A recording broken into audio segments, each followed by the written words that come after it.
Tras 40 años vagando por el desierto, por fin habían llegado. Ahí estaba la tierra prometida. Por primera vez, el pueblo de Israel miraba con lágrimas en los ojos la tierra que había buscado toda una vida. El viaje había terminado. Ante ellos se extendía la verde y fértil tierra prometida, pero nadie celebraba. Estaban completamente paralizados por el miedo. Moisés había muerto, el líder más grande de la historia de Israel. El hombre que los sacó de Egipto, habló con Dios y los guió hasta allí. Ya no estaba. Estaban solos. Ahora, delante de sus ojos, se extendía la tierra que había sido jurada a Abraham siglos atrás. La tierra que habían soñado sus padres y por la que habían enterrado a toda una generación en la arena del desierto. Pero aquella tierra no estaba vacía. Estaba llena de ciudades fortificadas, temibles ejércitos, reyes sanguinarios, incluso gigantes. La promesa estaba justo delante, pero el camino para alcanzarla parecía imposible. Frente a ellos rugía el río Jordán, embravecido y desbordado, y más allá del río estaba Jericó, la gran ciudad con murallas que parecían tocar el cielo. Eran más de 2 millones de personas detenidas, paralizadas, sin saber qué hacer. Israel había llegado por fin al borde de la tierra prometida, pero no podía entrar en ella. En ese momento, Israel era solo un pueblo nómada. Vivían en tiendas de campaña en el desierto. No tenían ejército, ni siquiera tenían líder. Se preguntaban, ¿qué hacemos ahora? ¿Quién nos guiará? ¿Quién tomará el lugar de Moisés? Fue entonces cuando Dios habló, no a la multitud, sino a un solo hombre, a Josué. Josué no era un profeta, era el fiel asistente de Moisés. Desde niño había caminado a su lado. Había visto las plagas, el mar rojo partirse en dos y había luchado en batallas imposibles, pero nunca había tenido el liderazgo. Dios fue directo y le dijo sin rodeos, «Mi siervo Moisés ha muerto. Ahora pues, levántate y pasa este Jordán, tú y todo este pueblo, a la tierra que yo les doy». La orden era clara. Josué debía ponerse en pie, asumir el liderazgo y guiar a todo el pueblo a cruzar el Jordán, a todos. Y junto a la orden, Dios le dio una promesa. «Mira que te mando que te esfuerces y seas valiente. No temas ni desmayes, porque Jehová tu Dios estará contigo en donde quiera que vayas». Nadie podría hacerle frente. Ningún enemigo lo derrotaría. Dios estaría con él, como estuvo con Moisés. Pero había una condición clara, innegociable. Josué debía guardar la ley, no apartarse de ella, no olvidarla y meditarla día y noche. La victoria no dependería del ejército, sino de la obediencia. Y entonces Dios repitió 3 veces la orden que marcaría todo su camino: «Esfuérzate y sé valiente». Josué aceptó el mando, pero sabía que la misión era monumental. Debía liderar a un pueblo nómada hacia la conquista de una tierra defendida por ciudades fortificadas y guerreros temibles. Ahora toda la responsabilidad caía sobre él. Alzó la vista hacia el horizonte. Delante de él estaba el Jordán y más allá lo esperaba Jericó. Jericó no era una ciudad cualquiera. Es una de las ciudades más antiguas del mundo, habitada desde el año 9000 a.C. Para los ojos de Israel, Jericó era una ciudad invencible, una fortaleza impenetrable con muros dobles que se alzaban hasta 12 metros hacia el cielo, erizados de torres de vigilancia constante. Josué entendió que antes de mover a todo el pueblo debía conocer a lo que se enfrentaba. No envió ejércitos, todo lo contrario. Actuó en silencio y envió a 2 espías en secreto a Jericó, la ciudad que custodiaba la entrada a Canaán. Su misión era simple: «Id, reconoced la tierra y a Jericó». Los espías se deslizaron de noche y se escondieron en el sitio más improbable. Fueron a un burdel, a la casa de una mujer llamada Rahab. Rahab era una mujer de mala reputación, una prostituta cananea marginada que vivía literalmente pegada al muro exterior de la ciudad. En la antigüedad, las murallas de casamatas, esos muros dobles, a menudo se rellenaban con viviendas para la gente más pobre. Allí, justo en el lugar más despreciado de Jericó, se refugiaron los espías. Pero todo se torció muy rápido. Esa misma noche, alguien los vio entrar y la noticia voló hasta el palacio del rey, que envió a sus mejores guardias a la casa de Rahab. Los espías estaban atrapados. Para Rahab era una decisión de vida o muerte. Si decía la verdad, los espías morían. Si mentía y era descubierta, ella sería ejecutada por traición. Lealtad a su rey o fe en un Dios del que solo había oído historias. En ese momento, Rahab tomó una decisión que sellaría su destino. Con una asombrosa sangre fría, escondió a los espías bajo manojos de lino en la azotea y mintió a los soldados del rey con una frialdad calculadora. Es verdad que vinieron, pero se fueron al anochecer. Si corren ahora, seguro que los alcanzan. Los soldados se lo creyeron y salieron disparados hacia los vados del Jordán. Las pesadas puertas de Jericó se cerraron tras ellos, sellando la ciudad. Pero esto abre una pregunta mucho más grande. ¿Por qué? ¿Por qué arriesgaría una prostituta su vida por dos enemigos de su pueblo? Cuando el peligro pasó, Rahab subió al terrado y en la oscuridad les reveló el verdadero motivo. Yo sé que Jehová os ha dado esta tierra, porque hemos oído cómo Jehová hizo secar las aguas del Mar Rojo. Jehová, vuestro Dios, es Dios, arriba en los cielos y abajo en la tierra. Durante 40 años, las historias del Mar Rojo abierto en dos se habían contado como cuentos de terror a los niños de Jericó. Toda la ciudad temía al Dios que abría los mares. Allí, entre las sombras de la azotea, Rahab selló su propuesta: traicionar al rey y entregar su lealtad a Dios a cambio de un pacto. Ella les salvaría la vida y ellos debían jurar por su Dios que perdonarían a ella y toda su familia cuando la ciudad cayera. Los espías juraron que así sería y le dieron una instrucción simple: colgar un cordón de hilo escarlata en la ventana. Era un símbolo poderoso, el mismo color de la sangre del cordero que protegió a los israelitas en Egipto. En el hebreo original, la palabra para cordón es tikva, y esta palabra tiene un doble significado. También significa esperanza. Rahab no solo colgó un cordón, colgó su esperanza visiblemente en la ventana para que todo el mundo la viera. Esta misma mujer, despreciada por su pueblo, acabaría siendo una de las pocas mujeres mencionadas en la genealogía del propio Jesús. Los espías escaparon descolgándose por esa ventana hacia el exterior de la muralla. Rahab los guió hacia la montaña y tras 3 días escondidos, regresaron ante Josué con un informe que cambió el curso de la historia. Jehová ha entregado toda la tierra en nuestras manos, y también todos los moradores del país desmayan delante de nosotros. Josué sonrió. Esta era la confirmación de que la promesa de Dios estaba a punto de cumplirse. El momento de cruzar el Jordán había llegado. La marcha a Jericó comenzaba, y la batalla por la tierra prometida no se ganaría con espadas, sino con fe y obediencia. Con esta noticia, el corazón de Israel se llenó de valentía. Josué movilizó al pueblo y avanzaron hasta la orilla del Jordán, pero se encontraron con un muro de agua. La Biblia nos da un detalle crucial.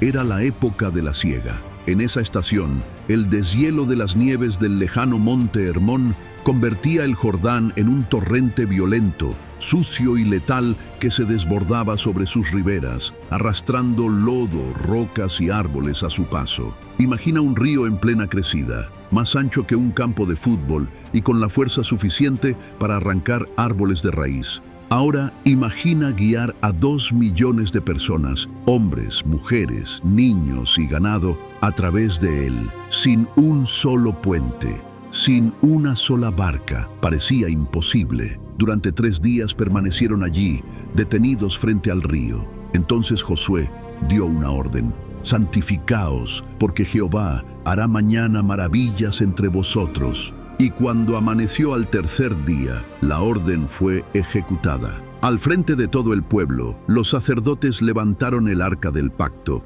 el símbolo visible de la presencia de Dios.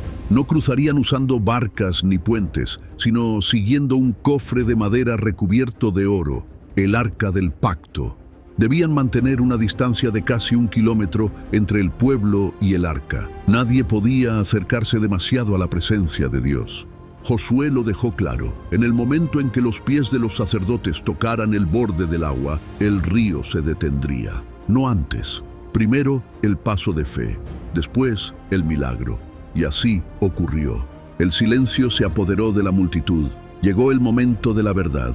Los sacerdotes, con el peso del oro y la madera sagrada sobre sus hombros, descendieron hacia la orilla. Y cuando las sandalias de los sacerdotes rozaron la corriente, lo imposible ocurrió. De repente, las aguas que venían de arriba se frenaron en seco y comenzaron a amontonarse como si chocaran contra un muro invisible de cristal. El resto del agua fluyó hacia el mar muerto y el lecho del río quedó seco mientras el pueblo miraba atónito, tal como había pasado con sus padres 40 años antes. Los sacerdotes avanzaron hasta el centro del cauce seco y se quedaron allí, firmes, sosteniendo el arca sobre sus hombros. Y entonces la nación entera comenzó a cruzar. Fue un desfile silencioso y solemne de 2 millones de hombres, mujeres, niños, rebaños y carros, pasando de un lado a otro, dejando atrás el desierto para pisar, por fin, la tierra prometida. El arca permaneció inmóvil en el centro, como un ancla divina que sostenía el milagro, un eco del Mar Rojo, pero ahora bajo un nuevo líder. Y mientras cruzaban, Dios hizo algo más. Exaltó a Josué delante del pueblo para que supieran que así como estuvo con Moisés, ahora estaba con él. Cuando el último israelita cruzó, Josué detuvo a la nación. El instinto dictaba correr o armarse, pero Dios le dijo a Josué que hiciera algo para la memoria. Josué llamó a 12 hombres, uno de cada tribu, y les ordenó volver al medio del río, justo donde los pies de los sacerdotes seguían plantados. Tomad 12 piedras del medio del Jordán, del lugar donde los sacerdotes afirmaron sus pies, y levantadlas. Los 12 hombres cargaron las pesadas rocas sobre sus hombros, extraídas del epicentro del milagro, y las llevaron al campamento. Solo entonces los sacerdotes recibieron la orden de salir, y en el instante exacto en que el último sacerdote pisó la orilla opuesta, la presa invisible se rompió. De repente, el Jordán colapsó de nuevo con su antigua furia, como si nada hubiera pasado. El río Jordán volvió a su lugar, desbordándose sobre sus riberas con la misma furia que antes, sellando la entrada detrás de ellos. El milagro había terminado. El río se había cerrado a sus espaldas y el camino de regreso había desaparecido. Ya no había vuelta atrás, pero ahora todo había cambiado. Israel había cruzado el Jordán. Por fin, la tierra prometida estaba bajo sus pies. Y frente a ellos, ahora sí, se alzaba Jericó. La conquista había comenzado. Esa noche levantaron el primer campamento en la tierra prometida, un lugar llamado Gilgal, al este de Jericó.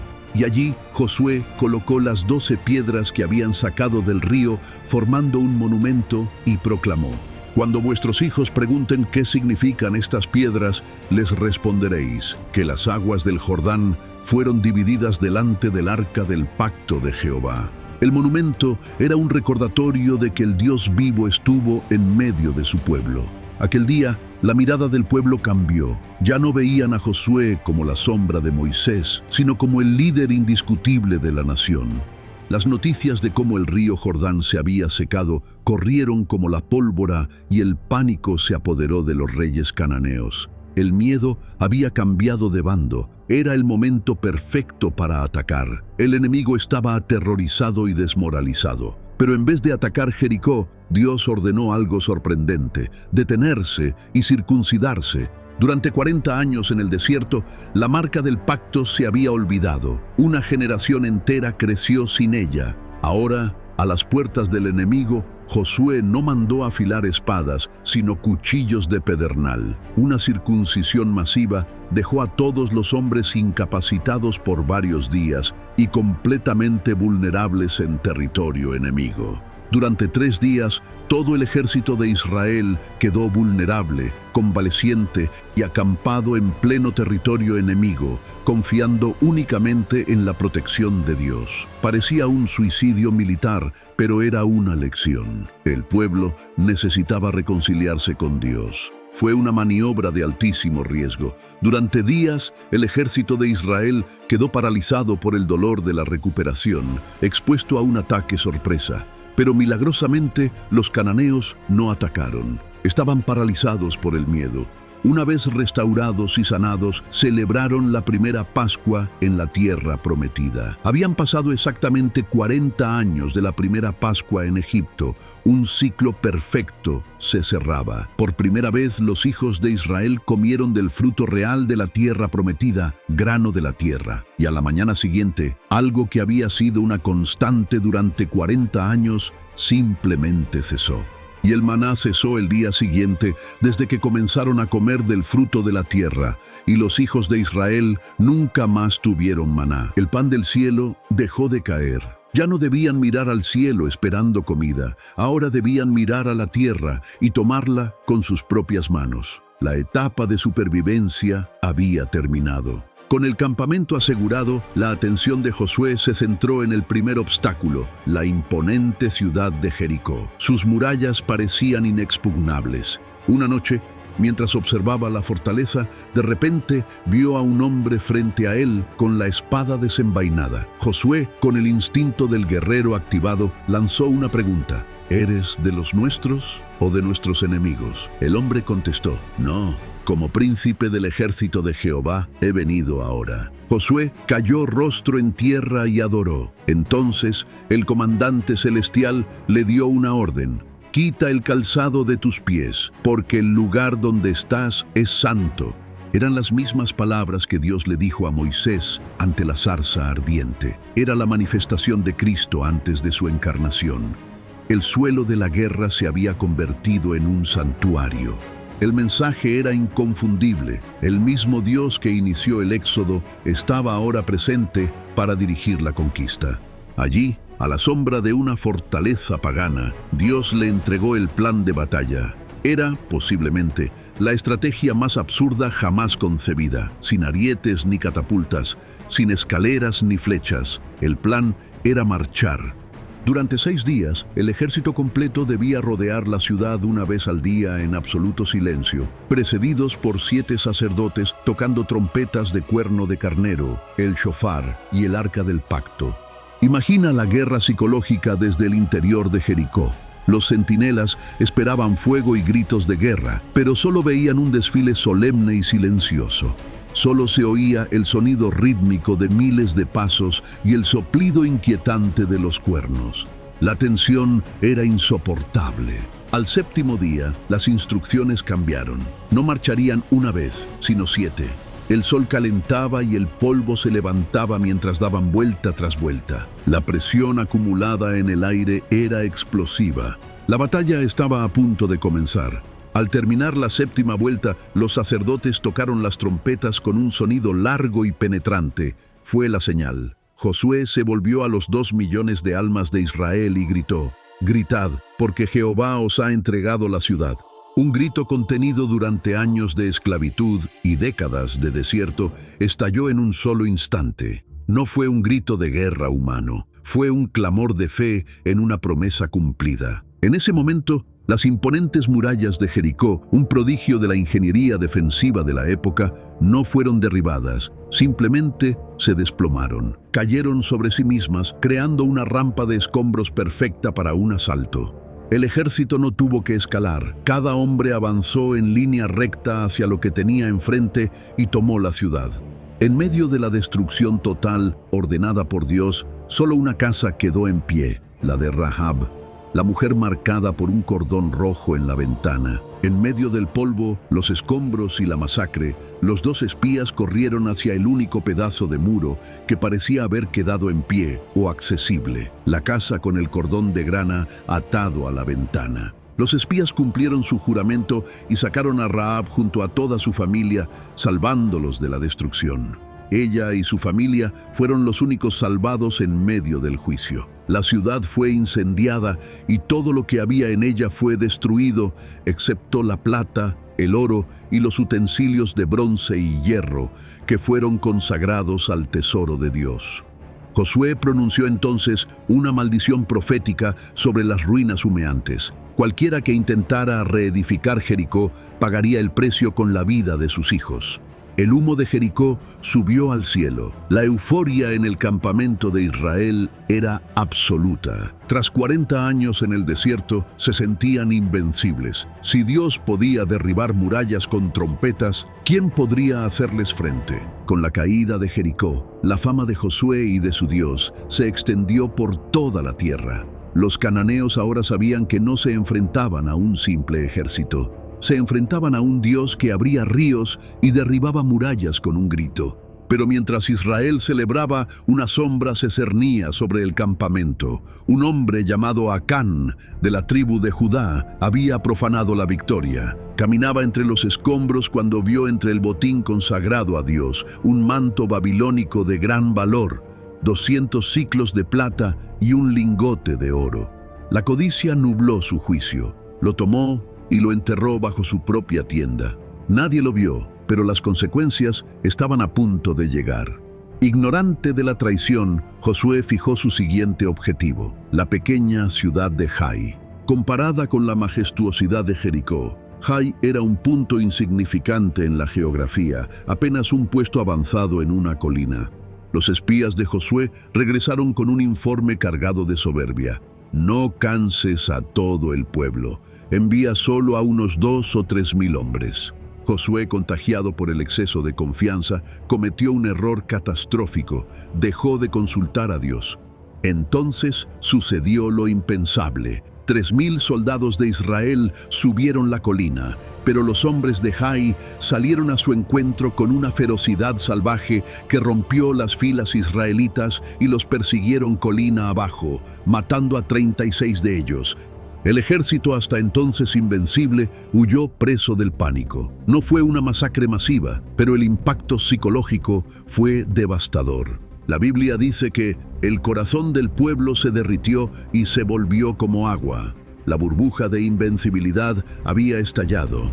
Josué, confundido y angustiado, rasgó sus vestiduras y se postró rostro en tierra ante el arca del pacto hasta la tarde. No entendía por qué Dios los había hecho cruzar el Jordán para entregarlos al enemigo. Entonces Josué clamó algo muy peligroso: ojalá nos hubiéramos quedado al otro lado. Por un instante, su lamento sonó similar al de la generación incrédula que murió en el desierto, pero el cielo le contestó con furia: levántate, ¿por qué te postras así sobre tu rostro? Israel ha pecado. El problema no estaba en la fuerza del enemigo, estaba dentro del campamento. Dios le reveló que alguien había robado del botín consagrado y que su presencia no los acompañaría en la batalla mientras la corrupción permaneciera en el campamento. Ahora la maldición pesaba sobre todo el pueblo. Mientras ese pecado estuviera oculto, la presencia de Dios no lucharía por ellos. A la mañana siguiente se realizó un sorteo solemne, un juicio por eliminación divina. Tribu por tribu, familia por familia, el cerco se fue cerrando hasta que un solo hombre quedó señalado: Acán, de la tribu de Judá. No hubo escapatoria. Josué lo confrontó, pero no con la ira de un juez, sino con la tristeza de un padre. Hijo mío, da gloria a Jehová, el Dios de Israel, y declárame ahora lo que has hecho. Entonces Acán confesó lo que había hecho. En medio de la ruina de Jericó, vi entre el botín un manto babilónico bueno, lo codicié y lo tomé. Los objetos fueron encontrados exactamente bajo su tienda, pero su secreto había costado la vida a 36 de sus hermanos. La justicia fue terrible, pero necesaria para purificar a la nación. Acán, su familia y todas sus posesiones fueron llevados al valle que desde entonces se llamaría Acor, que significa desgracia. Allí fueron apedreados y quemados bajo un gran montón de piedras, un monumento a las consecuencias de la codicia. Con el pecado extirpado radicalmente, la voz de Dios volvió a escucharse. no temas ni desmayes, toma contigo toda la gente de guerra, y levántate y sube a Jai. Pero esta vez, Dios no usaría un milagro sobrenatural, sino una estrategia militar brillante. Le entregó a Josué un plan maestro, una emboscada clásica. Josué envió a 30,000 de sus mejores guerreros a esconderse de noche detrás de Jai, mientras él mismo avanzó con el ejército principal a la vista de todos, actuando como cebo. Al amanecer, el rey de Jai mordió el anzuelo. Envalentonado por su victoria anterior, lanzó a todos sus soldados en persecución de Josué, dejando la ciudad completamente desprotegida. Josué y sus hombres fingieron una retirada desesperada, atrayendo al enemigo cada vez más lejos de sus murallas. Y entonces, en el momento preciso, Dios dio la orden. Josué alzó su lanza hacia el cielo. Era la señal. De sus escondites, los 30,000 guerreros de la emboscada surgieron como un torrente, tomaron la ciudad vacía y le prendieron fuego. Y cuando los guerreros de Jai miraron atrás, vieron columna de humo de sus hogares subiendo al cielo. Y de repente, el ejército principal de Josué dio media vuelta y atacó de frente, mientras la fuerza de emboscada les cortaba la retirada. Estaban perdidos, atrapados entre la espada de Josué y el fuego de sus casas. No hubo escapatoria. La victoria fue total.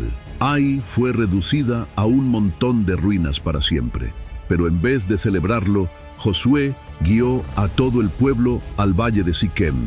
Allí, cumpliendo una orden que Moisés había dado décadas atrás, construyó un altar con piedras sin labrar, tal como dicta la ley, para que ninguna herramienta humana alterara su santidad. Y sobre esas piedras escribió una copia de la ley y la leyó en voz alta para que todos la escucharan.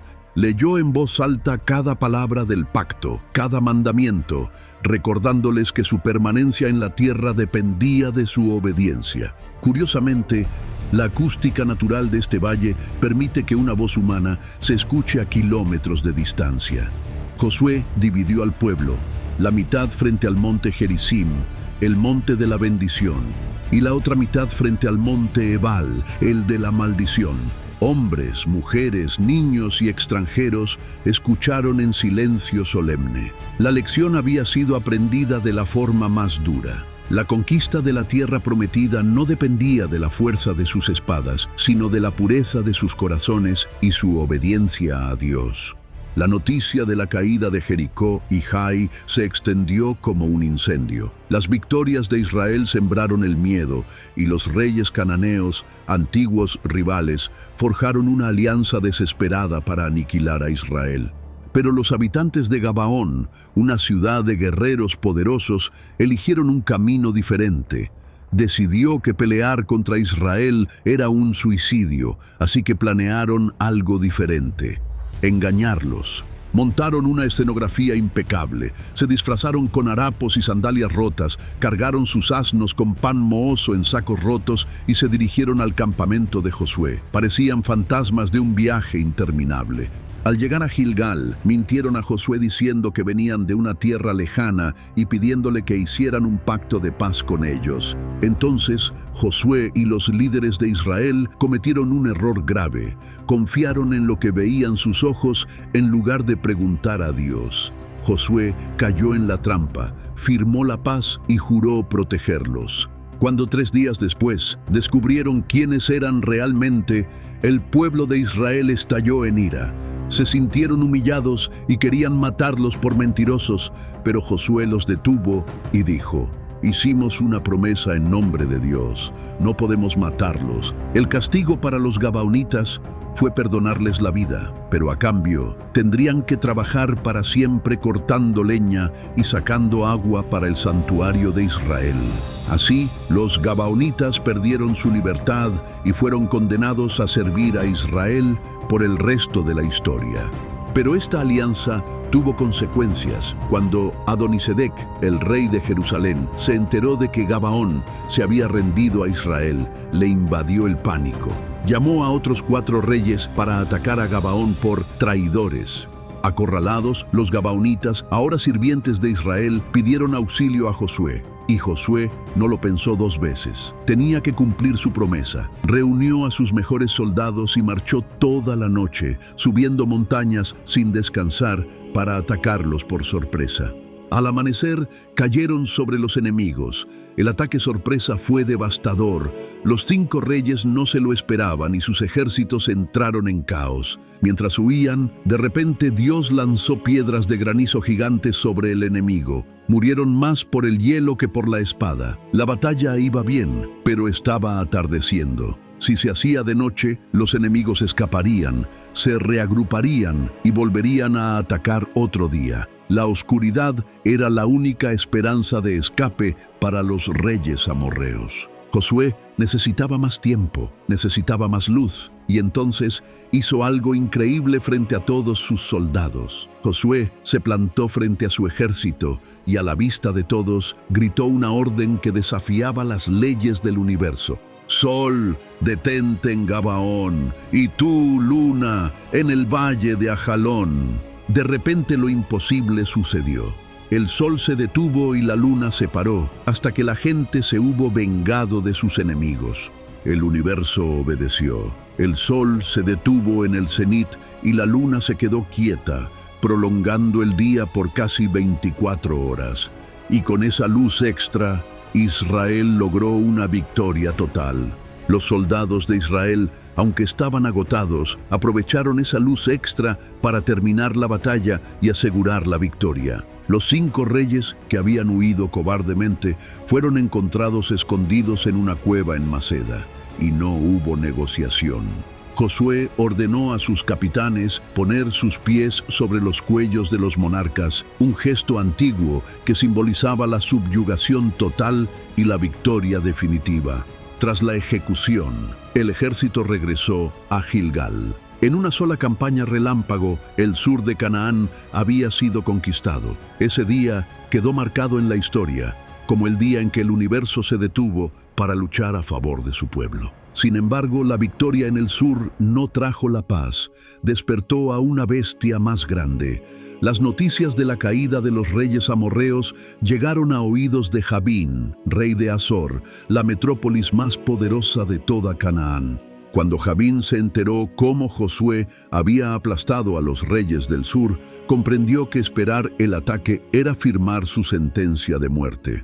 Así que decidió atacar primero y envió mensajeros a todos los rincones de la región, convocando una alianza masiva que superaba cualquier cosa vista hasta entonces.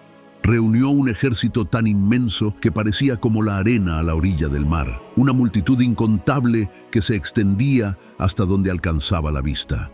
Una marea humana que se congregó junto a las aguas de Merom, lista para aplastar a Israel. Pero no era solo el número lo que helaba la sangre, era su tecnología. Por primera vez, Israel se enfrentaría al arma más temida del mundo antiguo, los carros de guerra. Cientos de ellos, reforzados con hierro y tirados por caballos entrenados para la batalla.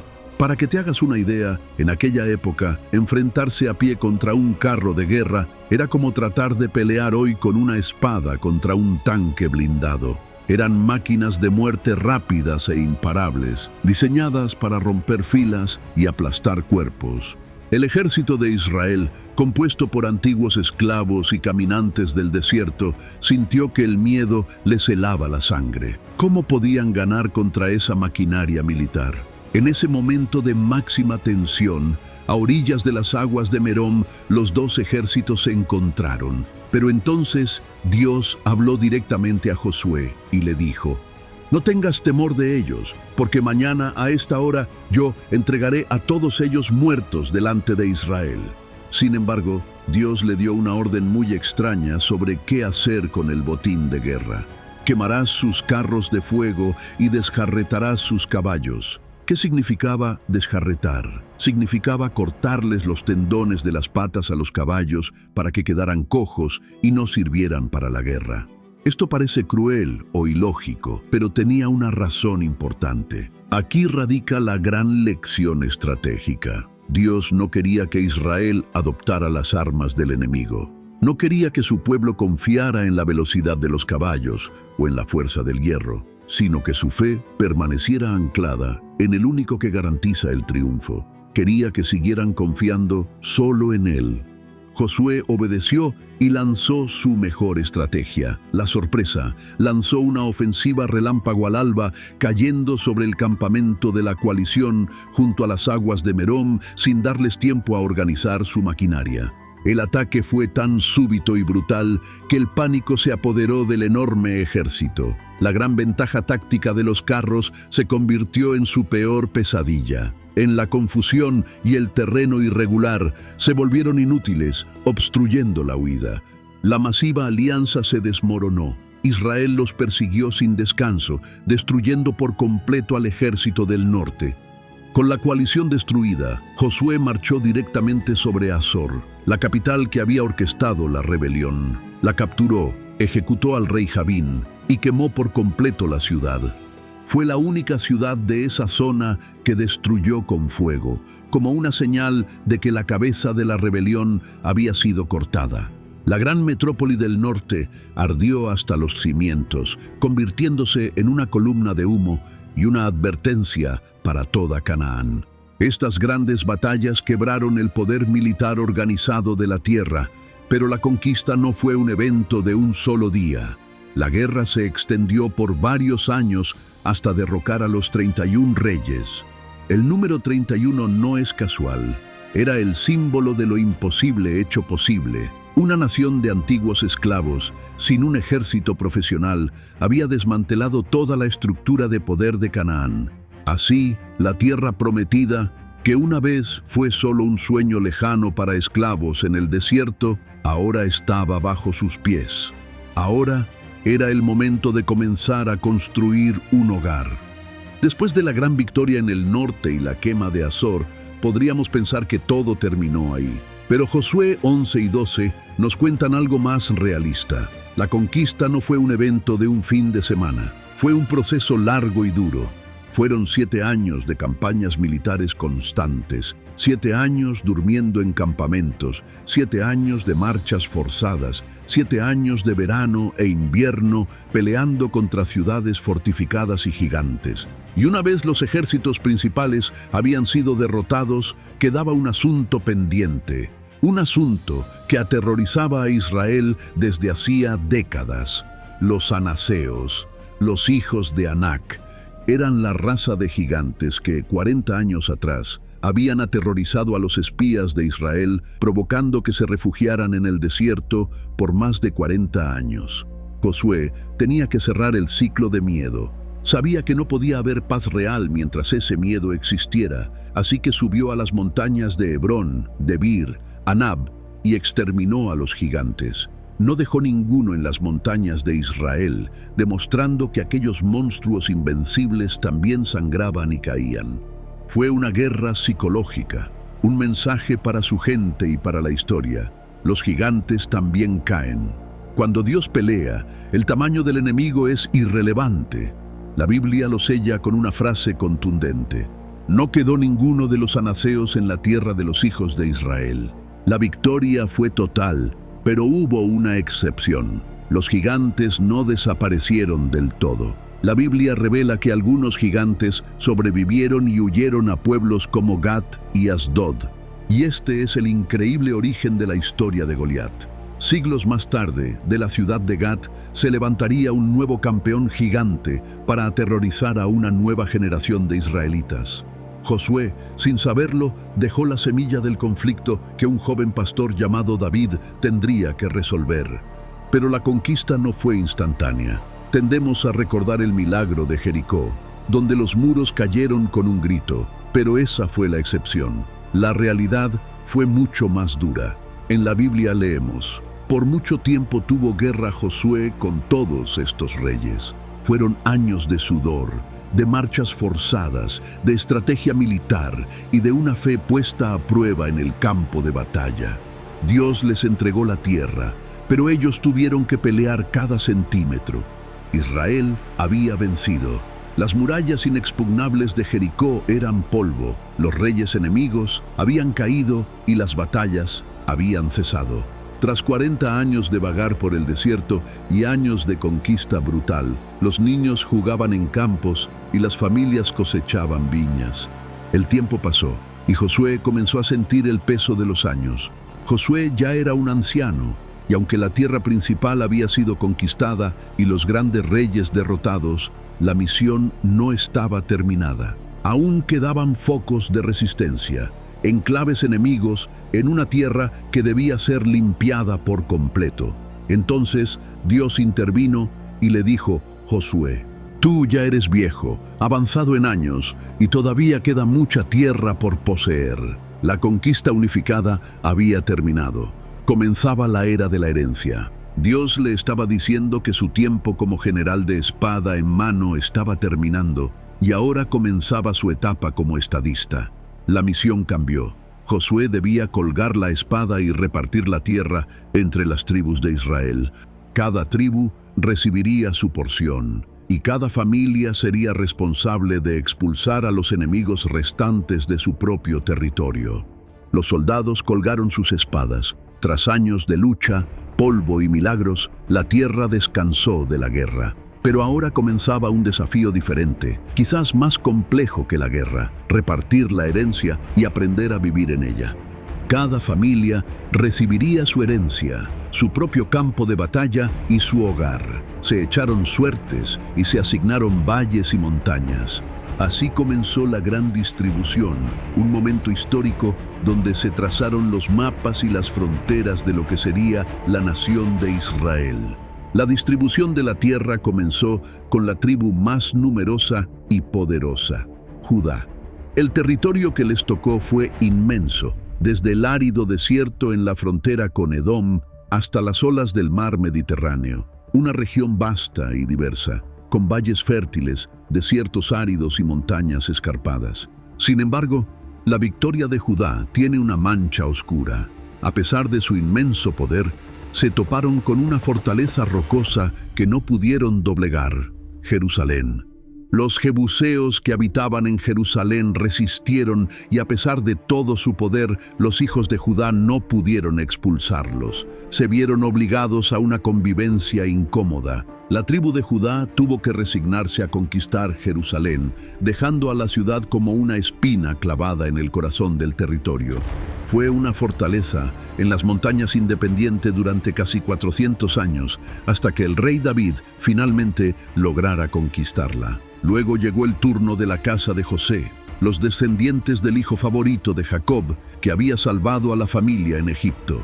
La suerte cayó sobre el hijo menor, Efraín, quienes recibieron la fértil y estratégica región central de la tierra prometida, una zona que iba desde el Jordán hasta el mar, rica en vegetación y montes. Su territorio era envidiable, lleno de promesas de abundancia agrícola y seguridad en las montañas. Pero al igual que sus hermanos del sur, ellos también tropezaron con una piedra en el camino. En la ciudad de Géser, un punto clave para las rutas comerciales, los cananeos se mantuvieron firmes, y los de Efraín, cansados de tanta guerra, no expulsaron a estos cananeos como Dios había ordenado. En lugar de eso, tomaron una decisión.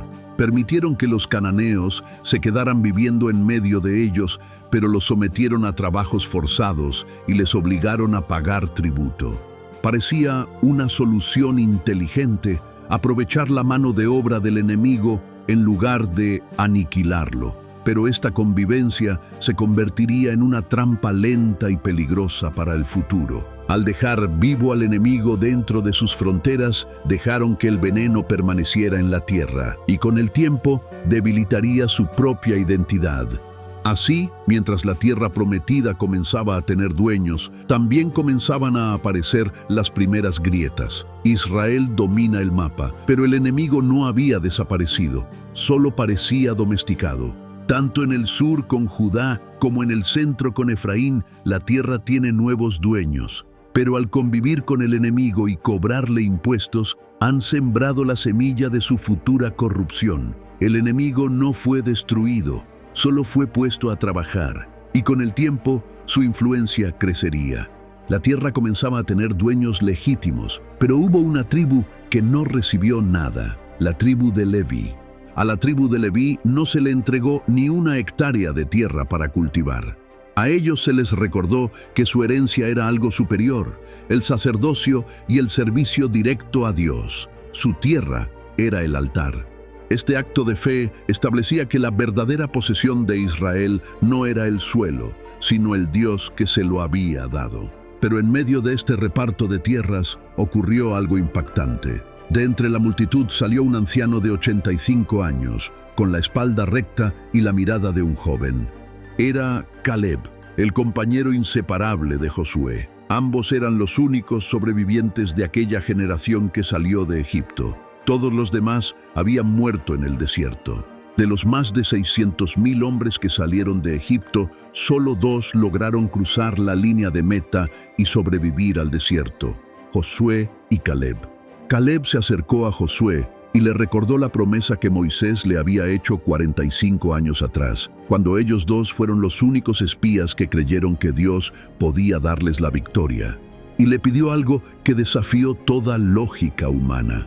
Caleb no pidió una jubilación tranquila en un valle fértil junto a un río. Al contrario, con una voz firme que retumbó ante todos los líderes, dijo: «Todavía estoy tan fuerte como el día que Moisés me envió. ¿Cuál era mi fuerza entonces? Tal es ahora mi fuerza para la guerra. Dame, pues, ahora este monte». Lo impresionante de su petición es que ese monte, Hebrón, no era un lugar vacío. Era la zona más peligrosa de toda la región. Allí todavía vivían los anaseos, los gigantes que habían aterrorizado a Israel en el pasado, y sus ciudades eran grandes y fortificadas. A sus 85 años, Caleb no quería descanso. Quería el desafío más grande, porque su fe no había envejecido ni un solo día. Josué, emocionado al ver el fuego en los ojos de su viejo amigo, lo bendijo y le entregó el monte Hebrón. Y así, aquel anciano subió al monte para librar su última gran guerra. Enfrentó a los gigantes y tomó posesión de su herencia. La repartición de la tierra prometida continuó con la otra mitad de la casa de José, la tribu de Manasés. Al ser el primogénito, les correspondía un territorio importante, pero dentro de esta repartición surgió algo que cambiaría las leyes de herencia para siempre. 5 hermanas, las hijas de Zelofejad, se presentaron ante Josué y el sacerdote Eleazar con una valentía inusual. Su padre había muerto en el desierto sin dejar hijos varones y, según la tradición antigua, su linaje y sus tierras estaban condenados a desaparecer. Pero ellas se negaron a aceptar ese destino. Se negaron a ser borradas de la historia solo por ser mujeres y reclamaron su herencia al igual que sus hermanos hombres. Josué consultó al Señor, reconoció que era justo y en un acto que rompió los esquemas culturales de la época, les otorgó tierras a ellas junto a los hermanos de su padre. Por primera vez se sentó un precedente de dignidad y derecho para las mujeres de Israel. Ellas demostraron que la justicia es una herencia por la que vale la pena luchar. Sin embargo, no toda la casa de José mostró esa misma nobleza. Los descendientes de Efraín y Manasés acudieron a Josué llenos de orgullo, reclamando que el territorio asignado era muy pequeño para un pueblo tan grande y bendecido como ellos.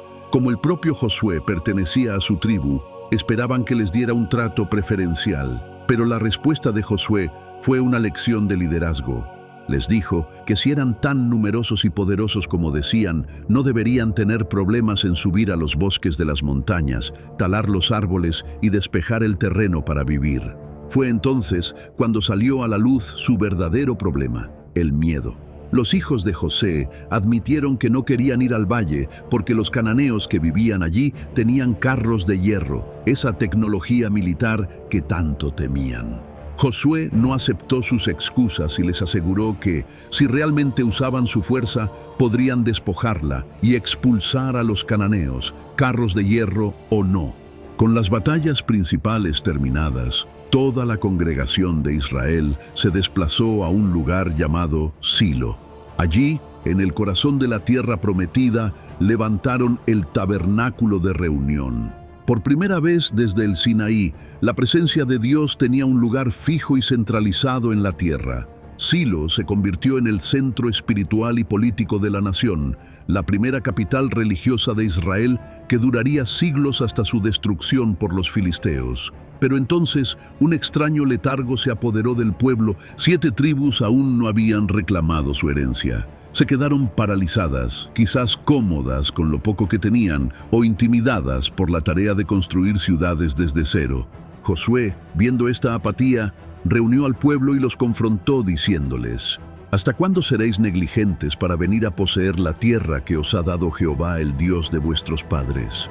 La victoria militar no significaba nada si no se convertía en un hogar. Para romper la parálisis, Josué diseñó un plan ingenioso. Organizó la primera expedición técnica de la nación. En lugar de guerreros, envió topógrafos. Pidió 3 hombres valientes de cada tribu para una misión especial: recorrer la tierra que faltaba por repartir. Su tarea era recorrer la tierra restante y hacer un mapa detallado. Recorrieron valles y montañas, trazaron mapas y dividieron la tierra restante en 7 porciones. Fue una operación de inteligencia geográfica sin precedentes. Midieron valles, contaron ciudades, elaboraron un inventario escrito de sus características. Se convirtieron en los primeros topógrafos de la nación de Israel. Cuando los exploradores regresaron a Silo con los documentos, Josué echó suertes delante del arca para asignar los territorios restantes, asegurando que la decisión final no era suya, sino de Dios. Este sorteo trazó el mapa de Israel. La primera suerte cayó para la tribu de Benjamín.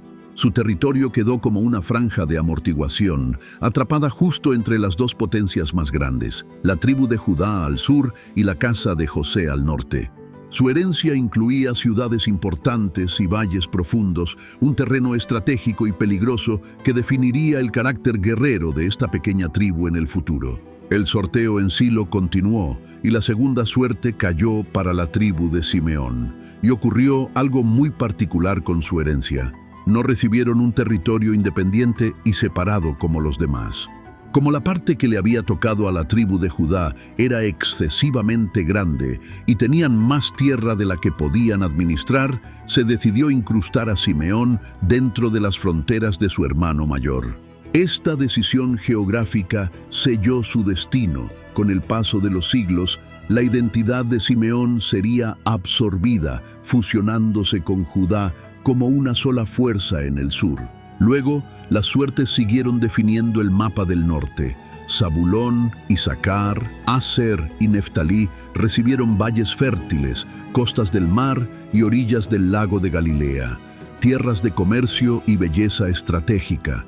Cada límite, aldea y ciudad fortificada encajaba perfectamente en el rompecabezas nacional. Pero cuando llegó el turno de la 7ª y última tribu, la de Dan, surgieron problemas. Su territorio asignado era angosto y estaba asediado por filisteos y amorreos. Se negaron a aceptar esa realidad y organizaron una expedición militar hacia el extremo norte del país, muy lejos de su asignación original. Allí atacaron la ciudad de Lesem, la conquistaron a filo de espada y se establecieron en ella, cambiándole el nombre por Dan. Así, esta tribu terminó marcando el punto más al norte del mapa de Israel. Con el mapa trazado y las familias asentadas, quedaba una última asignación pendiente. Josué, el hombre que había dirigido todas las guerras y cargado con el peso de la nación, aún no tenía hogar. Josué no usó su posición para asignarse lo mejor para sí mismo al principio. Solo cuando el último israelita tuvo su tierra, él pidió su parte, y no pidió valles ricos ni ciudades comerciales. Humildemente solicitó Timnat Sera, una ciudad en la escabrosa región montañosa de Efraín. Israel se la concedió con gratitud y Josué reconstruyó las ruinas con sus propias manos. Toda la tierra había sido repartida. El mapa estaba completo, pero tenía manchas oscuras, manchas que, con el tiempo, se convertirían en heridas infectadas para la nación. Aunque Israel dominaba las montañas, la costa y los valles profundos seguían siendo territorio hostil, zonas que Israel no quiso o no pudo conquistar. Al suroeste, mirando hacia el mar, permanecieron intactos los 5 príncipes de los filisteos. Las ciudades de Gaza, Asdod, Ascalón, Gat y Ecrón no fueron tomadas. Israel simplemente las rodeó, dejándolas vivas. Fue un error de cálculo monumental. De esas ciudades no conquistadas saldrían más tarde los ejércitos que oprimirían a Israel durante décadas, y de sus puertas saldrían villanos legendarios como Goliat y Dalila. Al no enfrentar a los filisteos cuando tenían la fuerza de Josué, condenaron a sus nietos a pelear contra ellos en los días de Sansón y David. Y no fue solo en el sur. Al norte, cerca de las fronteras lejanas, Israel tampoco expulsó a los jesuritas ni a los maacateos. Estos pueblos se quedaron viviendo en medio de Israel hasta hoy, mezclando sus costumbres, sus ídolos y su sangre con el pueblo de Dios. Esta falta de erradicación total creó una geografía del pecado. Israel ya no vivía en un santuario aislado, sino en un vecindario peligroso. Dios había advertido que si no los expulsaban, esos pueblos serían azotes en sus costados y espinas en sus ojos. Y así fue. Aquellas naciones que Israel perdonó por pereza, miedo o conveniencia económica, se convirtieron en el germen de la anarquía moral que estallaría apenas muriera la generación de Josué. La semilla del caos había sido plantada dentro de sus propias fronteras. Pero tras la gran repartición, Dios habló a Josué para establecer algo más importante que las fronteras: la justicia.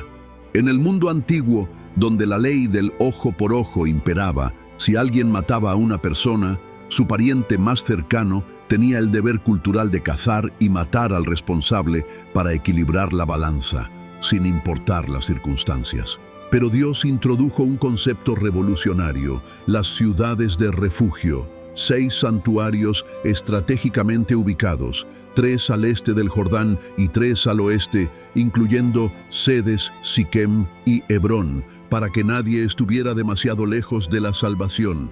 Dios sabía que los accidentes ocurren.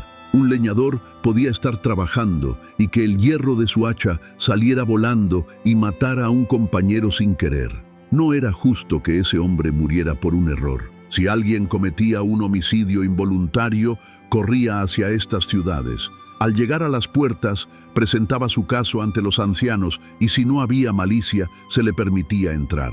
Así, la tierra prometida había sido repartida y tenían un sistema de justicia. Las tribus de Israel finalmente tenían un hogar, un lugar donde echar raíces tras siglos de espera.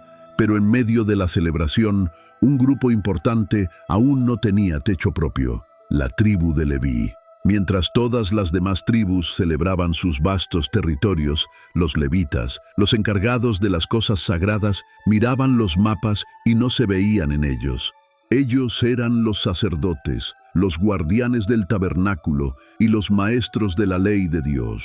No habían recibido un territorio propio, pero Dios no los había olvidado. Los jefes levitas se presentaron ante Josué y el sacerdote Eleazar en Silo, y les recordaron que Dios mismo había ordenado a través de Moisés que se les dieran ciudades para vivir, con pastos para sus rebaños. Y la respuesta de Israel fue un acto de generosidad sin precedentes. Cada tribu, desde la más poderosa hasta la más modesta, se dio una porción de sus nuevas tierras. En total, se designaron 48 ciudades esparcidas por todo el mapa de Israel. Así, Dios dispersó a los levitas por todo el territorio y al vivir entre la gente común, actuaban como una red de enseñanza en cada rincón, asegurando que la ley no se quedara encerrada en el tabernáculo, sino que llegara hasta la última aldea. Con este último acto se cerró el gran ciclo de la promesa. El mapa de Israel estaba completo. La gran conquista había terminado, y con la paz establecida llegó el momento de una despedida emotiva y a la vez peligrosa. Las tribus de Rubén, Gad y la media tribu de Manasés habían cumplido su palabra. Años atrás, habían pedido tierras al este del Jordán, fuera de la tierra prometida original, pero habían jurado cruzar el río y pelear junto a sus hermanos hasta el final de la guerra. Ahora, con la misión cumplida, Josué los reunió, los felicitó por su lealtad y los despidió con riquezas y bendiciones para que regresaran a sus hogares al otro lado del río. Pero cuando estos soldados llegaron a la orilla del río Jordán, el río que los separaba de sus familias, se detuvieron para construir algo enorme, un altar. Y no era un altar cualquiera, sino una estructura gigantesca, imponente y visible a kilómetros de distancia.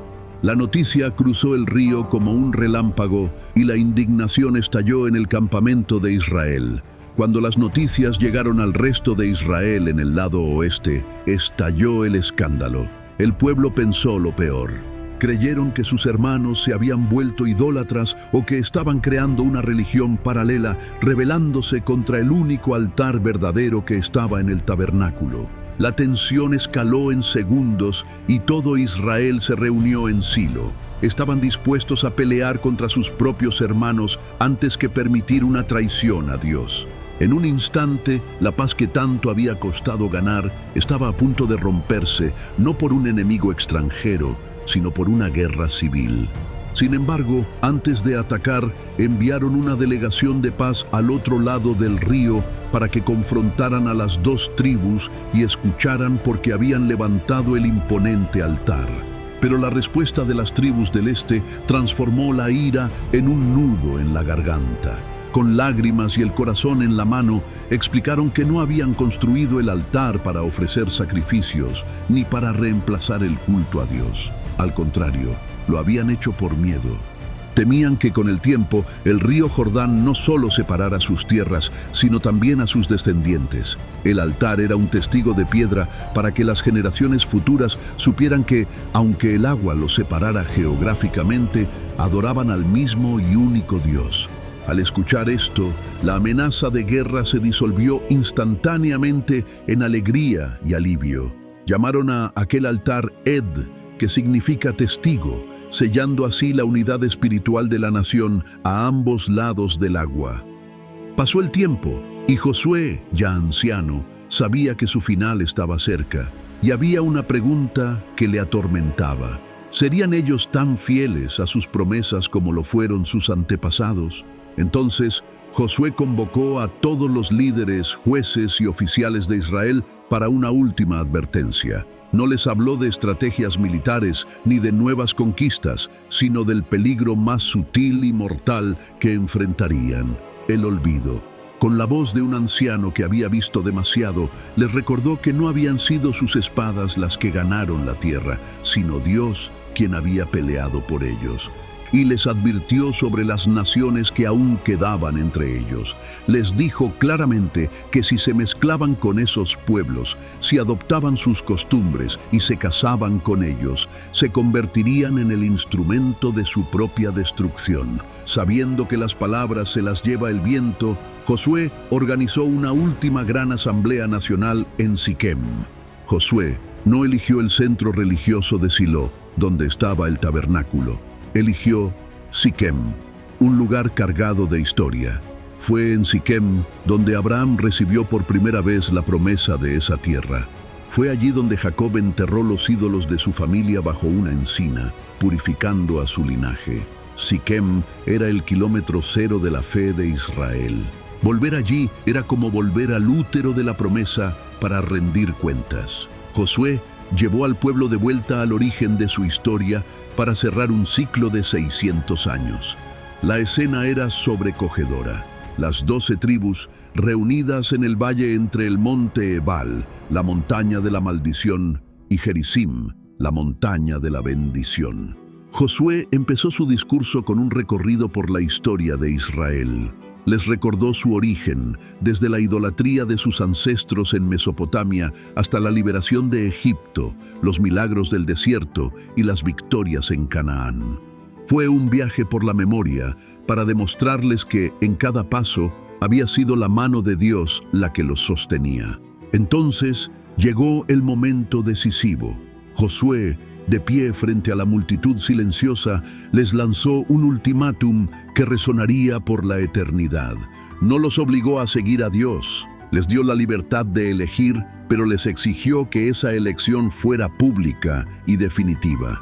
Y si mal os parece servir a Jehová, escogeos hoy a quién sirváis, si a los dioses a quienes sirvieron vuestros padres cuando estuvieron al otro lado del río, o a los dioses de los amorreos en cuya tierra habitáis. Y luego, con una firmeza absoluta, pronunció su propia sentencia: pero yo y mi casa serviremos a Jehová.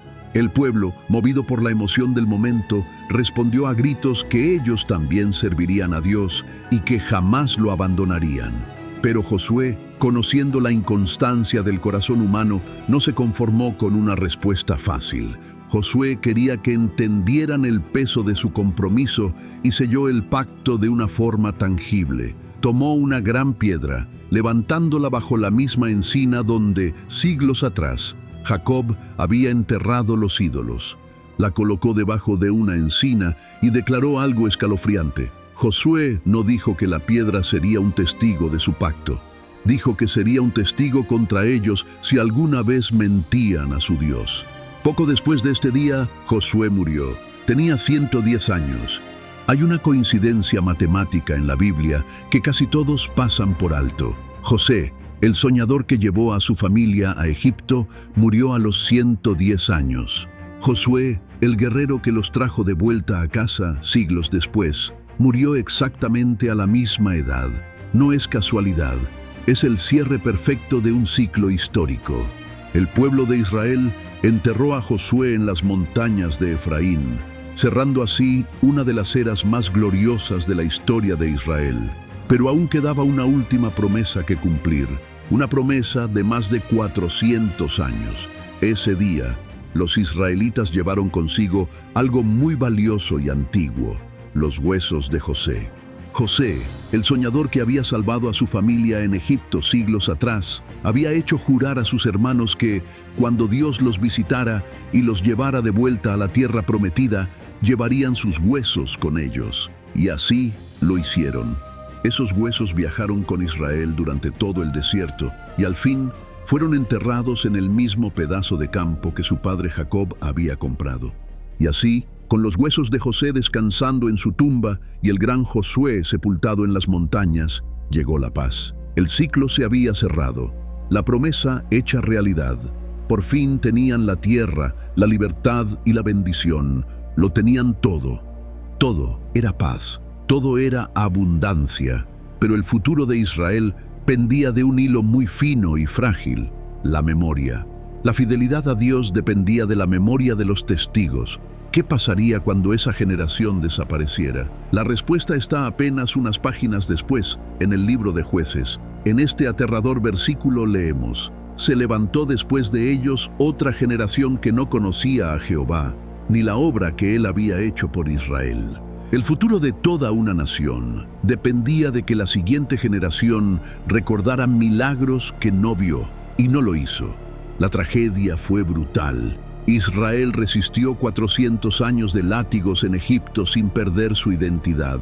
Sobrevivió 40 años de hambre y fuego en el desierto, siguiendo a la nube de Dios. Pero bastó una sola generación de prosperidad para que lo olvidaran todo. Y no solo olvidaron quién era Dios, olvidaron lo que había hecho. El proceso fue trágicamente rápido, en solo 3 generaciones, y entonces empezó la caída. Aquellas manchas oscuras en el mapa, esos pueblos que Israel no expulsó, se despertaron para convertirse en sus verdugos. Entramos ahora en una era sin profetas, un tiempo salvaje de 350 años de sangre y traición.